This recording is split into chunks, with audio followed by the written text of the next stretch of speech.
শুভ সকাল বন্ধুরা। আজ হলো 19 ফেব্রুয়ারি, বৃহস্পতিবার।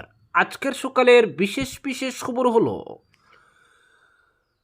26-এ পুরনো কংগ্রেসের সঙ্গে নতুন কংগ্রেসের যুদ্ধ, কামাক্ষার শপথ নিয়েও দল ত্যাগ, বিজেপিতে মান হারাবেন ভূপেন বললেন গৌরব গগৈ, হিন্দু নেতার সার্টিফিকেট দেওয়া বন্ধ করুন মুখ্যমন্ত্রী।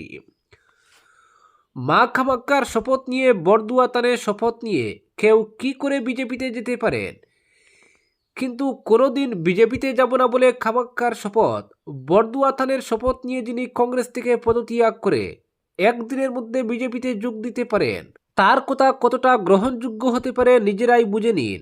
সদ্য দল ত্যাগে ভূপেন বোরাকে আক্রমণ করে বুধবার এই মন্তব্য করেন প্রদেশ কংগ্রেস সভাপতি ভূপেন বোরা। কংগ্রেস থেকে পদত্যাগের পর খুদ মুখ্যমন্ত্রী তার ঘরে গেছেন।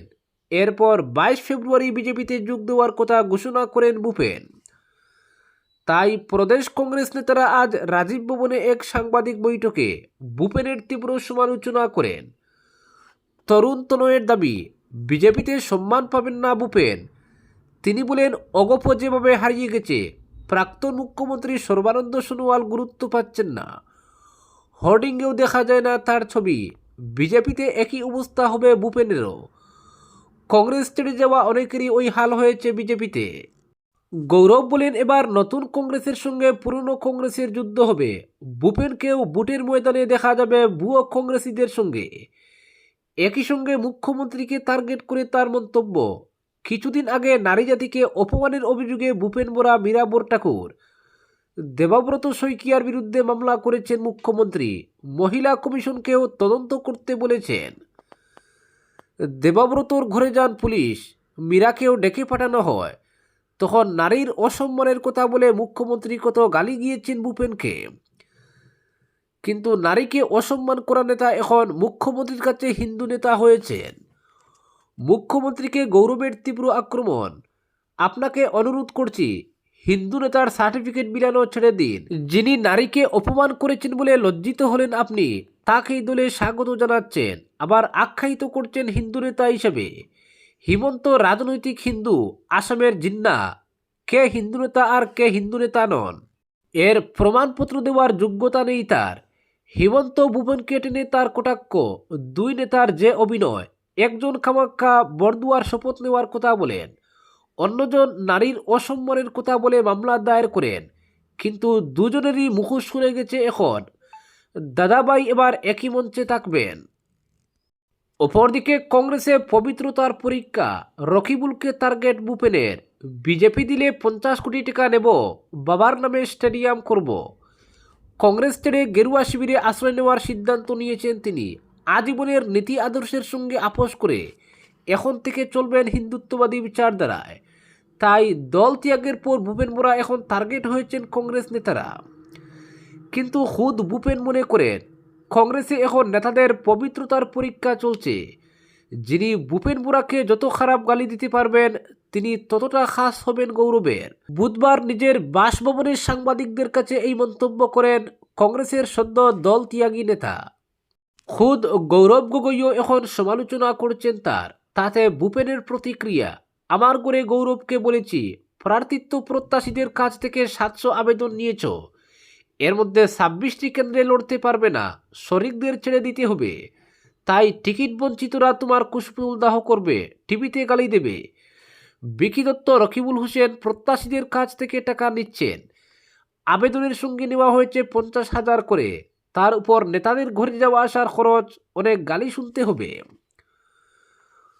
কংগ্রেস থেকে ইস্তফা দেওয়ার কথা ঘোষণা করে প্রদেশ কংগ্রেসকে এপিসিসি আর অর্থাৎ রকিবুল আক্কা দিয়েছিলেন তিনি। সেই অবস্থানের আরও ব্যাখ্যা করে ভূপেন বলেন, 2016 সালে যখন কংগ্রেস ক্ষমতাচ্যুত হলো, তখন প্রথম 3টি কারণের মধ্যে একটি হলো রকিবুল।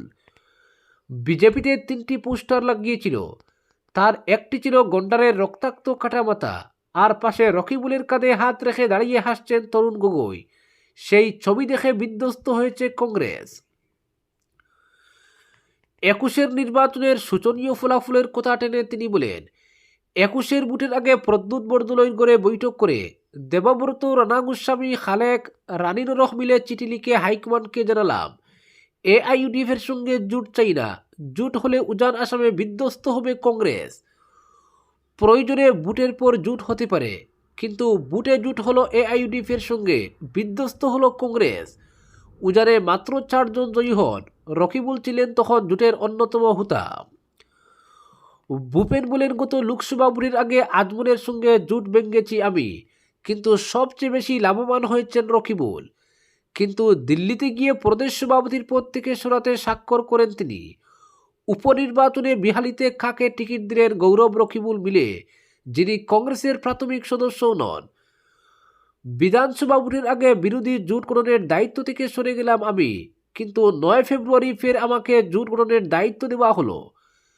আশ্চর্যের বিষয়, 48 ঘন্টার মধ্যেই রকিবুল এসে গেলেন সেই পদে। 2016 বিধানসভা ভোটের সময় প্রদেশ কংগ্রেসের দায়িত্বে থাকা বীরাপ্পা মৈলী ভুবনেশ্বর কলিতাকে বলেছিলেন, গন্ডার হত্যাকারী রকিবুলের টিকিট কাটলে কংগ্রেস ক্ষমতায় ফিরতে পারে। ভুবনেশ্বরকে জিজ্ঞেস করে দেখতে পারেন, বলেন ভূপেন বরা। গৌরব রকিবুলকে টুকে তার মন্তব্য, আমি এপিসিসিতে ছিলাম, এপিসিসি আরে থাকবো না। প্যারাশুট ল্যান্ডিং করে নেতা হয়নি। আমার বাবা এমবি স্কুলের প্রধান শিক্ষক ছিলেন। স্কুল শিক্ষকের ছেলে কী করে প্রদেশ সভাপতি হবেন সেটা নিতে পারেননি তারা। তাই দলের সবাইও আমাকে সভাপতি মহোদয় না বলে নাম নিয়ে ডাকতেন। অপরদিকে 5 বিধায়কের পদ খারিজের আবেদন 4 বছর পড়ে রয়েছে ওয়াকআউট কংগ্রেসের। রশিদ শেরমানের বিরুদ্ধে ব্যবস্থা চেয়ে হুলস্থুল কংগ্রেসের। সদ্য দল ত্যাগ করেছেন বিধায়ক আব্দুর রশিদ মণ্ডল ও শেরমান আলী আহমেদ। বিধানসভার অধিবেশন চলাকালীন দুজনেই কংগ্রেস ছেড়ে যোগ দিয়েছেন রাইজোর দলে। ফলে 2 বিধায়কের সদস্যপদ খারিজের দাবিতে বিধানসভায় হুলস্থুল করলেন কংগ্রেস সদস্যরা। অধ্যক্ষের সঙ্গে তীব্র বাদানুবাদও হয় তাদের। আগের 5 বিধায়কের পদ খারিজের আবেদন পড়ে থাকায় অধ্যক্ষকে দায়ী করেন কংগ্রেস বিধায়করা। সোমবার অখিলের দলে যোগ দিয়েছেন আব্দুর রশিদ মণ্ডল, মঙ্গলবার যোগ দেন শেরমান আলী আহমেদ। কিন্তু বুধবার বিধানসভায় দেখা যায় রশিদ মণ্ডলকে কংগ্রেস বিধায়কদের সঙ্গে বসে থাকতে। তাই চলতি বাজেট অধিবেশনের 3য় দিনের কর্মসূচি শুরু হতেই বিষয়টি বিধানসভায় তুলেন বিরোধী দলনেতা দেবব্রত শইকিয়া। তিনি বলেন, আমাদের 2 সদস্য মতাদর্শ ছেড়ে ভিন্ন দলে যোগ দিয়েছেন, তাই নিয়ম মেনে তাদের বিরুদ্ধে ব্যবস্থা নিন। দল বদল করেও তারা যদি বিধানসভায় বসে থাকেন তাহলে বিধানসভার পবিত্রতা নষ্ট হবে। 2 বিধায়কের দল ত্যাগ নিয়ে বিরোধী দলনেতার কাছ থেকে নোটিশ পাওয়ার কথা স্বীকার করেও ব্যবস্থা নিতে অক্ষমতা প্রকাশ করেন অধ্যক্ষ। তিনি বলেন, সত্যাসত্য যাচাই না করে শুধু মিডিয়া রিপোর্টের ভিত্তিতে কোনো ব্যবস্থা নিতে পারি না আমি। বিষয়টি খতিয়ে দেখে ব্যবস্থা নেব আমি। তবে দেবব্রত ফের অভিযোগ করেন, এর আগেও 5 বিধায়কের নাম অভিযোগ দিয়েছি, এখনও বিবেচনা করছেন আপনি, তাই তাৎক্ষণিকভাবে সাসপেন্ড করুন বিধানসভা থেকে। এক দল থেকে জয়ী হয়ে অন্য দলে যোগ দিয়েছেন তারা, এতে সদনের পবিত্রতা থাকবে না, তাই 2 জনকে বিধানসভা থেকে বের করে দিন। কিন্তু অধ্যক্ষ অনড় থাকেন নিজের সিদ্ধান্তে। তাই বিরোধী দলনেতা বলেন, 4 বছর আগে বসন্ত দাস, কমলাক্ষ, শশীকান্ত, শেরমান আলী, সিদ্দিক আহমেদের বিরুদ্ধে অভিযোগ দিয়েছি, কিন্তু কোনো ব্যবস্থা নেননি। তাই দল বিরোধী কাজ করা লোকেরা যাতে আমাদের সঙ্গে না থাকেন সেই ব্যবস্থা করুন।